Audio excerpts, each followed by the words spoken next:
Welcome to one more edition of Politics Done Right. Today we continue our series of A Better Human Story with the one and only Dr. Andy Schmookler. With us today, Dr. Andrew Bard Schmookler, PhD, a prize-winning author, former Democratic candidate for Congress in Virginia's very red Shenandoah Valley, former talk radio host, summa cum laude graduate of Howard University. You know, I like the smart ones. PhD awarded with distinction in a program specifically created to accommodate his original theory explaining how civilization has developed, and a frequent columnist in newspapers around the world. Good afternoon, Dr. Schmookler. How are you doing today, sir? Okay, I was listening to the introduction. I was thinking, if I ran the zoo, coming from where I've learned to come from, I would have emphasized the academic earlier on. I mean, when people hear me as a political candidate and a talk radio host, I don't think they're getting the essence of me quickly. Well, you see, I beg to differ for one specific reason. Maybe that would have been true 20 or 30 years ago. America has become so shallow that you have to fish first and then bring the intellect. Well, do you think that when people hear you describe me the way they did, where the summa from Harvard piece of it doesn't come in until they've already got this image in their mind of a talk radio host? Right, and that's who they like. So do you think, in terms of my credibility to talk about the things I talk about, and the things I talk about are an integrated picture of some important let me tell you, as somebody who is in front of people every day, online, offline, everywhere, I hate to say this, right? But I had to change. You know, I mean, I would love to be able to have people think my way and like what I like, but I realize when you're in this type of a business, you have to let people lead, or you have to allow them to let you lead. But I'm on a mission. I'm on a different kind of mission. Actually, I need to convey something. Actually, you are on the same mission. You want to be heard. You want people to listen to you, absorb what you have, and know that what you have is of value. Yeah, but let me put it this way. What I want is to have people incorporate certain important ideas into their way of seeing the world. I can disappear. In fact, because I'm 76, I realize, you know, I'm going to disappear. Well, let me ask you something, doctor. Yeah. The only way that can happen is what? If people listen. Thank you. That's my point. But so maybe I'm going to ask you, do you think that the people that you're talking about, that you composed that, you know, talk radio host before academic honors thing, do you think that they're gonna think in a way that could incorporate that better human story?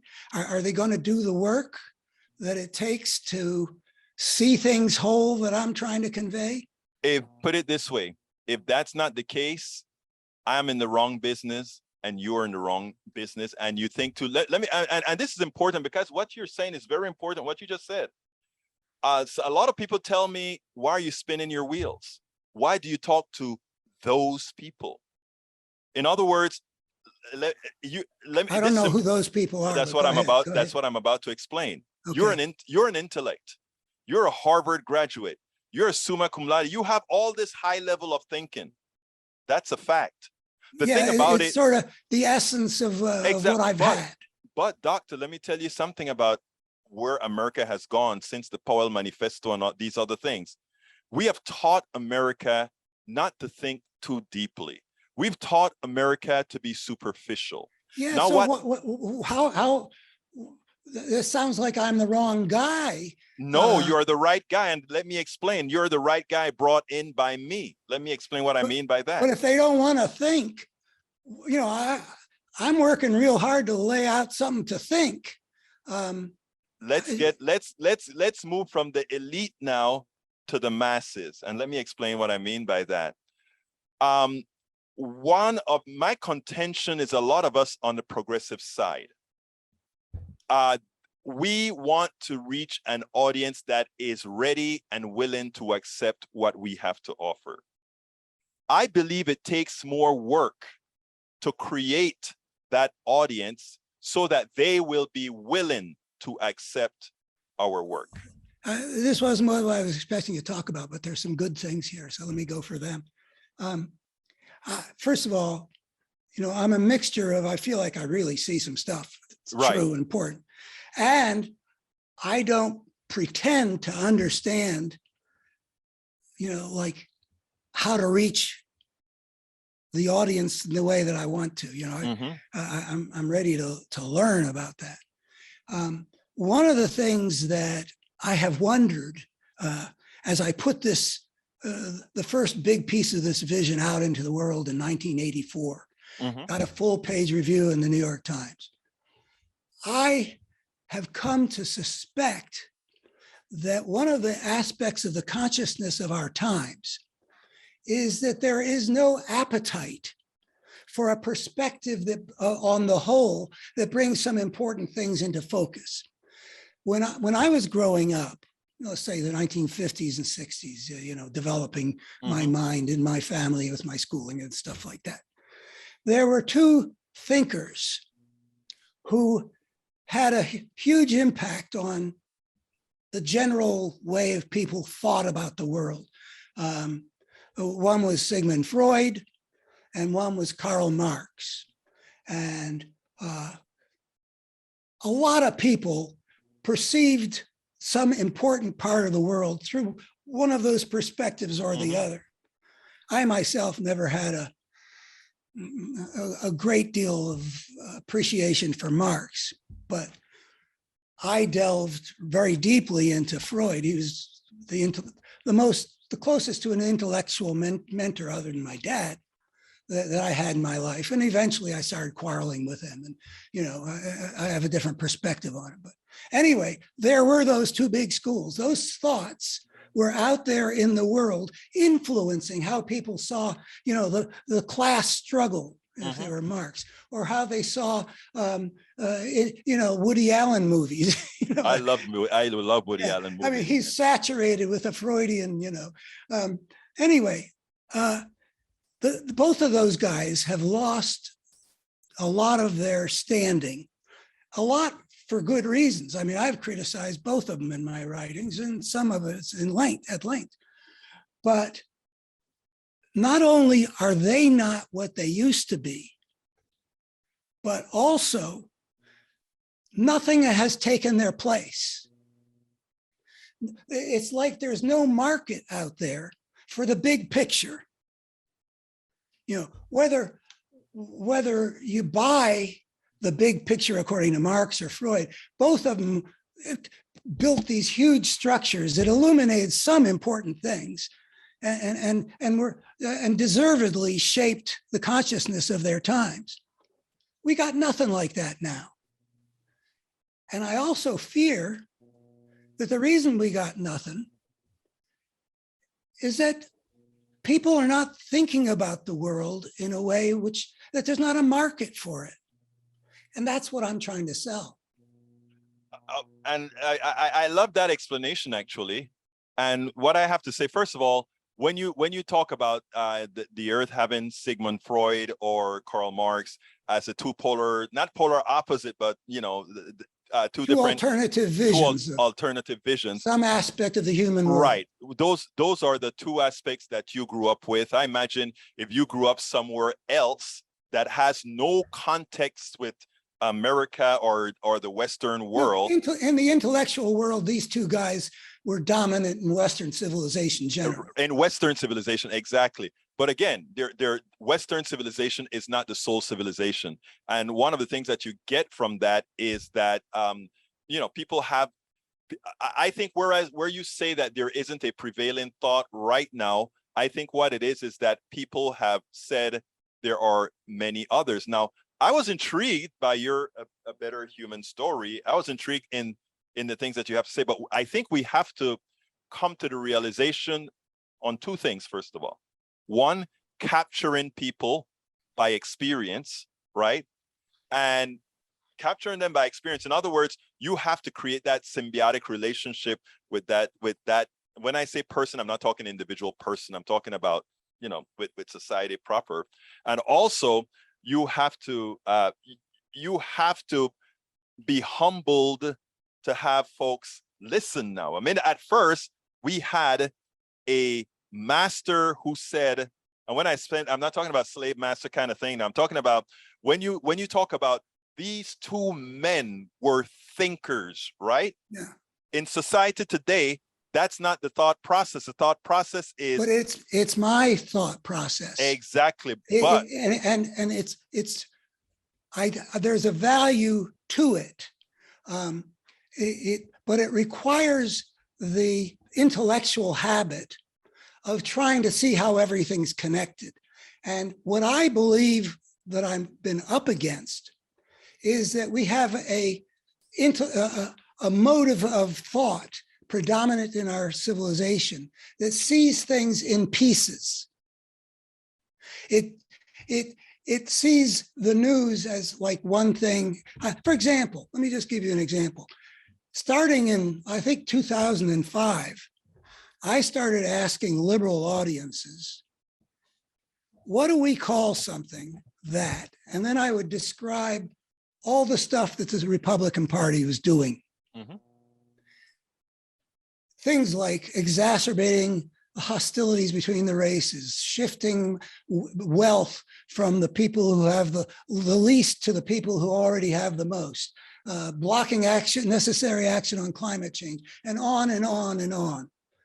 And basically what I was trying to say is put the pieces together and see the spirit at work here. This is what we are up against. And the habit of our time of not putting the pieces together, as I saw what happened as I kept trying to do this, it's a habit of just, you know, hanging back and watching one thing happen after another. I am glad you put that into perspective. First of all, I want to push back on a first part that you said. When I mentioned that people in today's world, they won't look at two big thinkers of our time with you know, and in my opinion, justifiably so. And your response was, well, I do. And that's fine. No, let me give a different response, which is it is important to see things whole. That takes work, and it's important intellectually, because if you don't see things whole, you don't really see them. Now, Dr. Schmookler, I'm in 100% agreement with you. And you know who else sees things in whole, just not wholly in a holy form? The right. Because everything that you've just said, they have been planning for 50 years, and they're close to the culmination of it. And as you've accurately stated, we are still thinking in bits and pieces. In other words, they came to, I mean, that Roe versus Wade is coming to an end, that all these Supreme Court things are about to fall, that all of that was a plan as a whole, not a holy whole. And you know from our previous conversations that I see this battle. Yes. I see this battle in terms of two coherent forces. One of them spreading consistently a pattern of brokenness, which is my definition. That was what we spoke about last week. Yes. And you can't see that at the heart of the human drama is a battle between good and evil. Yes. Unless you can see how the pieces fit together. Because, and that's what we did, I think, the last time out, was talk about how if you connect cause and effect, you can see this force of evil the way we can see the wind in the swaying of the trees and the flapping of the clothes on the line. So it's a spiritual requirement and it's an intellectual requirement. And in the case of what I've got to offer, it takes intellectual work. You know, we do need some kind of framework to make sense of this big picture we're in. And you know what? You actually use the title of what our show is supposed to be today, which is the reality of the spiritual dimension. But before we hit that, I do want to go there. I do want to go there. I know you do want to go there. You want to go there. Of course you want to go there. Yeah, I do. But it's a part of that whole. Right. What I want to say, Dr. Lewis, I agree with you wholeheartedly. Now, with respect to thinking the way you think, you have to think the totality. I don't know. You probably don't listen to my show on a daily basis, but that is what I try to do. And that's why on my program, I don't just talk to progressives. I talk to everybody and I try to put everybody together. In fact, I'm going to be in New York on the 3rd with the Bridge Alliance, where we're going to be talking about, sort of looking at the whole. Let me just say also, I do want to get to the spiritual thing. I respect, though I don't fully have a concept of exactly what all you're doing, but I'm listening as closely as I can, and I respect it. And your relationship with your audience, I appreciate it. There's more than one kind of relationship, and mine's different. And I can see downsides and such to it, but I'm on this mission, which has to do with conveying an integrative vision of the human world. And that's different from what you're doing in relating to people and bringing them together into things that you share with them and show to them. And I think there's room for both of us to place. And I'm appreciative that you've. You know what is great? I think you may have said it. I consider myself now a conduit. Okay, and I think it's an important distinction. I don't want to claim to know what everybody knows, but I want the opportunity to learn from others and transmit that conduit and transmit that in a fashion that they will absorb it. And you're an honest broker. Exactly. So anyway, brother, Dr. Andy Schmookler, let's get busy with the reality of the spiritual dimension. Yeah. Why is it that you wanted to talk about that today? Well, it relates to seeing things whole. I mean, intellectually seeing things whole for me. I took my comprehensives in a dozen fields, or at least I told my commit. It's interdisciplinary. I've been interdisciplinary since I was in my teens. So that's the intellectual thing. But to see things whole also means seeing other kinds of dimensions than the intellectual. And we've talked about the reality of value here before, that something emerges with life, that creatures for whom something is better or something is worse brings value into the world. It does exist, and it exists through subjective experience. So experience brings in a whole nother dimension. And so the integrated picture I'm trying to give has within it a moral dimension. There is such a thing as good and evil, better and worse. Justice is better than injustice. Love is better than hatred. Generosity is better than greed, and so on. It's simply true because it is life-serving to be on one side of those and life-destroying to be on the other side of those. And value registers in the experience of creatures like us. Well, the spiritual dimension is another one. It's not on the intellectual plane. Like the moral one, it emerges. It's not objective about laying out the forces like I tend to do. It's about experiencing value, but it's something that goes beyond just saying, this feels better than that feels. I'm fulfilled or I'm miserable. That kind of value, there's something else, and that is that it is widespread in humankind that people will have a special kind of experience. Something breaks through into a reality which is hyper real. It is what's really real. It is powerful. It may, it can take different forms. It could be, some Mexican girl seeing the Virgin Mary, or it could be somebody sitting Zen and having Satori. Or it could be Moses in the burning bush. I've had a couple of experiences like that myself that got me thinking. 83 and 2004. And 70. Okay. I mean, that one really rocked the boat. Okay. That set me on. And one of the things is that level of experience, there's various things you can say about it, but it's very powerful in its role in individual lives. My life took off from that day, and I was on my way to an academic career, and everything changed in a couple minutes where I saw something and had a transformative spiritual experience. And other people have other kinds of experience. Like we had astronauts up there, the first people to see our planet from that whole vantage point. Yeah. And they come back, a couple of them anyway, they come back with having had a spiritually transformative experience. Anyway, it is a fact. And this is, my integrated vision is we can get to where we need to get to through a rational and empirical way of looking at things. And evolution has created this picture.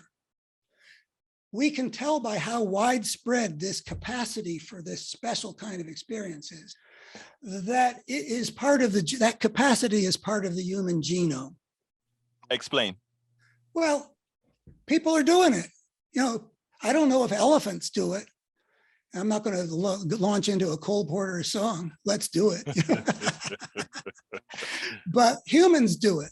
And we can go to hunter-gatherers, and you can see that in the Siberian hunter-gathering tribes, bands, there were shamans who would enter into a special realm of spiritual whatever, and come back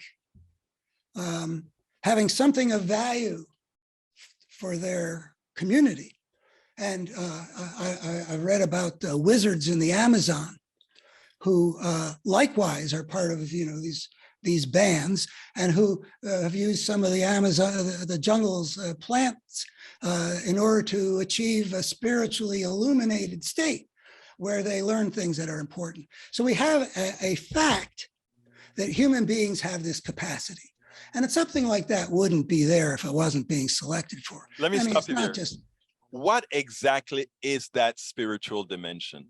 Well, given that it's not physical, what is it? It's a level of, I'm talking about right now as a level of experience. That's the key word. People have an experience which is especially powerful. It tends to deliver to them truths that feel important. It can take a lot of different forms. You look at— Give me your 1970 experience. Well, in my experience, I felt like I was being shown something. Who? By whom or by what? Well, it beats me. Not like I haven't thought about it. I don't have an answer that fits into my rational, empirical enlightenment. No, you wrote a book out of that one. Yeah, I did. I did. I applied all the tools. I think it's called The Parable of the Tribes. The Parable of the Tribes. Yeah. Yeah. I spent, I wrote a 1600, but, I did but I received something, in a very short period of time that I don't really recall how elaborate it could have been. It wasn't like, a download exactly. But I believe that by the end of the day, I was using the phrase, the parable of the tribes. And, but anyway, that's what it was like for me. But, I know people who've had conversion experiences having to do with, Christian conversion experiences. It takes all kinds of forms. And mine's just what mine was. Is it real? Well, let's just say, I said about value. To say that value is not real makes as much sense as to say that pain is not real. In other words, people have experiences where they experience things as sacred. And just like with value, the sacred has no meaning unless it's sacred to somebody or something that experiences it as sacred. What could it mean if we had a universe with no God and no sentient creatures, just a bunch of matter and energy running around, nothing experiencing anything? What would it mean to say anything sacred? I can't think of it.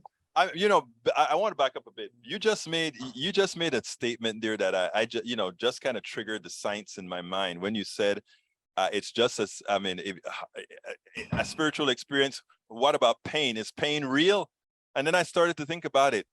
Pain is just interpretation of an electrical impulse from some externality. Wow. It is something That's you actually experience. pretty, it could have been, and not only that, right? The brain interprets pain as something that that hurts, right?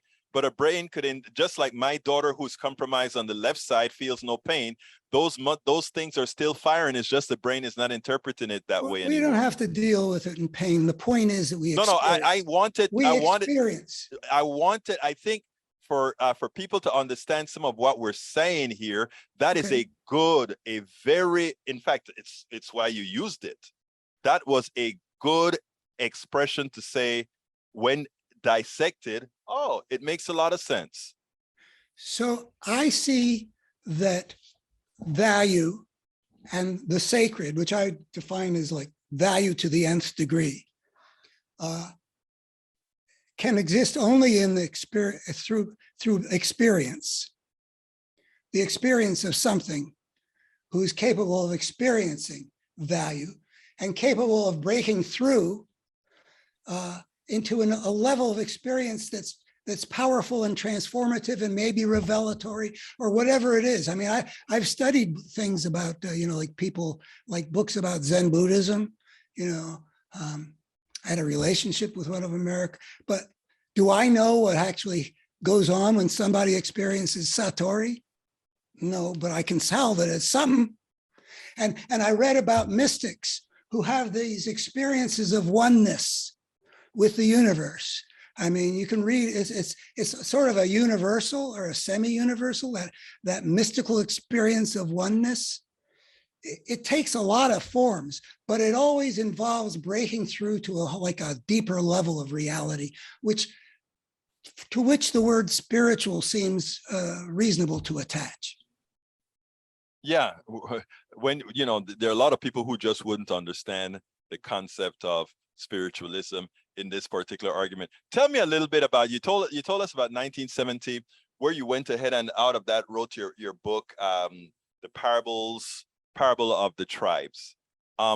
What in that book most explains what you actually, what was revealed to you?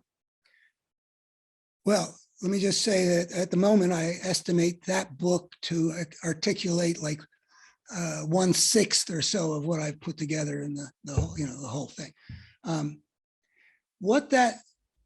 The Parable of Tribes, what I saw and what the book tries compellingly and meticulously to demonstrate is that when a creature takes the step onto the path of civilization, it inevitably unleashes a social evolutionary force that will drive that civilization to develop in ways it wouldn't have chosen.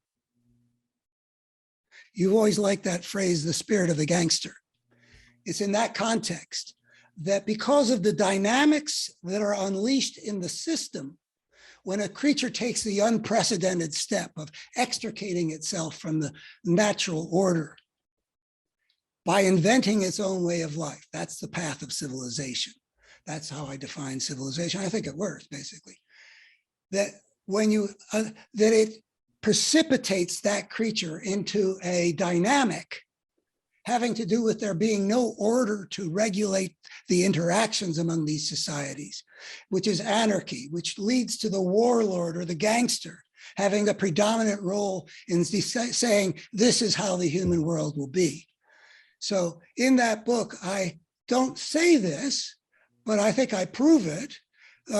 Any creature on any planet, regardless of its nature, that takes the step that our species took 10 or 12,000 years ago, that extricating itself, et cetera, inventing its own way of life thing, will inevitably unleash social evolutionary forces that will make its history as destructive and tormented as human history has been. That's what I saw.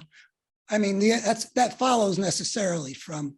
I don't know when you put it that way.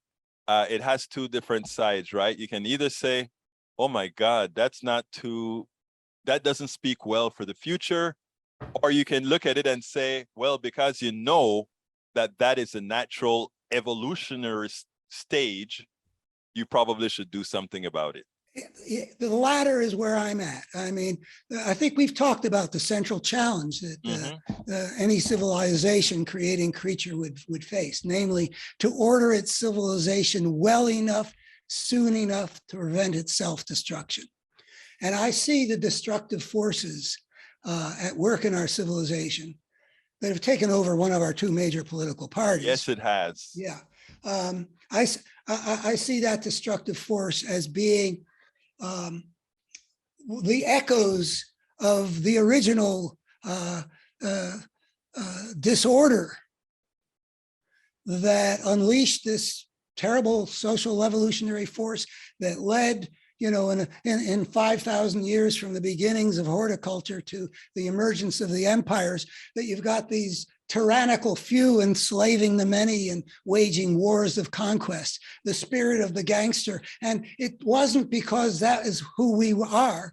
And so the other thing I say follows from the parable of tribes is the ugliness we see in human history is not human nature writ large. What is it? It is the result of a destructive force that got unleashed and was inevitably going to be unleashed if a creature broke out of the natural order into the anarchy that civilization inevitably was going to be in. There was no way for the natural order to regulate them. There was no way for the humanity collectively to come up with an agreement that they could then also enforce to make sure that all their interactions were consistent with the well-being of the whole system. This was something unprecedented in the history of life. It was anarchy, a war of all against all, the selection for the ways of power, and plunging the poor civilization creating creature who just had the creative intelligence to break the rules, condemning it to thousands of years of very strong difficulty. And the outcome remains uncertain. And yes, we really do need to work to overcome that destructive force. Love to hear that. Now I'm going to ask you a very difficult question. Oh, and how the spiritualism that lives within us all. It lives within us all. Now you had a unique spiritual experience that probably many won't have, or many won't allow themselves to have. That's just human nature. I mean, there are some people that just believe they are not spiritual, and as such, they probably won't open. I don't know if this, I mean, I say the capacity is widespread. I say my impression from things I've heard is like 1/3 of the people get to that level one way or another. But I've had other people suggest, no, they think everybody has that innate capacity. That's where I stand is, again, I'm a science-based person that doesn't think there are a lot of things that influence the material body externally per se. You know, I mean, I think we're a certain way, which I think gives us all similar behaviors. But we do have things like 1/9 of the people are left-handed. I mean, exactly. And some people are musical and some people are not. Right. So maybe it's something that gets shuffled and dealt out. Not everybody. It may be somehow in the end, but what, like I said, I don't know. I don't pretend. We don't. None of us do. None of us do. But the preponderance is that we all have these capacities, even if it needs to be triggered or otherwise. Now, my real question to you is as follows: given the spiritual, given that we most have these spiritual, the ability to have these spiritual forms, if you will, or modals, how do we use that to make a better human story, to make things better? How do we not allow what has occurred thus far to occur? Well, I mean, the answer to that is manifold. You know, I mean, there's strengthening the powers of the good. How? And we've talked about some of the ways in which the side in America right now that has had the duty fall to it to represent the good, because the other side is in the possession of evil. So every fight is basically along that axis. So we've talked about the problems in the culture of liberal America. And what we're talking about today, about not seeing things whole, I regard as part of that. It's not just that, you know, what the Nazis did in Auschwitz isn't what I would have done, but it seemed right to them, so it was right to them. There's that. But there's also not seeing things whole, because the spiritual power of seeing things whole, whether, like people come back from a mystical experience or an acid experience or whatever, and they've got this sense that everything is one or something like that. It's very powerful. So if people can, what I've been trying to do is to show, for example, in this particular urgent battle in America, where democracy versus fascism is the form that good versus evil is taking at the moment. That's for the next time, though. Yeah. But I believe that